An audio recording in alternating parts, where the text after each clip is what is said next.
Il y a du nouveau dans cette affaire qui concerne des jeunes à Forêt, hein, des jeunes tant du côté des victimes que des suspects. Pour rappel, les faits se sont déroulés le week-end dernier sur la place Orban de Forêt, une place qui est connue pour avoir des problèmes liés au trafic de stupéfiants. Le bourgmestre de la commune, Stéphane Roberti, nous expliquait en début de semaine qu'il était conscient du problème et qu'il voulait d'ailleurs créer un dialogue avec tous les acteurs du quartier pour tenter d'apaiser les tensions. Alors, deux jeunes hommes ont été placés sous mandat d'arrêt. C'est une information qui nous a été confirmée par Denis Gouman, le porte-parole du parquet de Bruxelles. Deux personnes ont été placées sous mandat d'arrêt cette semaine pour la fusillade qui a eu lieu dimanche dernier, place Orban à Forêt. Il s'agit de deux hommes de 22 ans. L'un a été inculpé d'assassinat et tentative d'assassinat comme étant un complice de l'auteur principal qui a tiré, et un autre a été placé sous mandat d'arrêt du chef de menaces verbales avec ordre sous condition.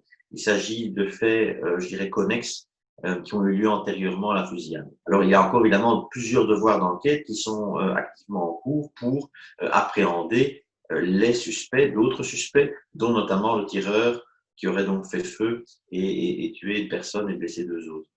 Là où les tireurs sont donc toujours recherchés, mais l'enquête, elle avance en ce qui concerne la piste. Ce qui avait été privilégié par les enquêteurs déjà au lendemain de la fusillade, c'est un règlement de compte lié au trafic de stupéfiants. Tout simplement, la raison, c'est le lieu. La place est connue pour ce genre de trafic, je vous ai dit, mais également pour les antécédents des victimes.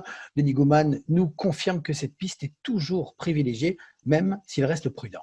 Je pense que la piste privilégiée des enquêteurs pourrait évidemment constituer dans un règlement de compte dans le milieu stupéfiant, vu le profil des protagonistes, comme je l'avais indiqué le week-end dernier. Maintenant, comme j'ai toujours coutume de dire, il faut mettre ça au conditionnel et être prudent, parce que tant qu'on n'a pas l'ensemble des protagonistes à disposition avec leurs auditions, leurs explications et les résultats de toute une série de devoirs d'enquête, on ne peut jamais être affirmatif à 100% au début d'une enquête. Je pense qu'il faut effectivement, c'est pour ça qu'on appelle ça une piste, parce que il faut effectivement qu'il y ait des devoirs d'enquête qui confortent les présomptions qui sont celles des enquêteurs aujourd'hui.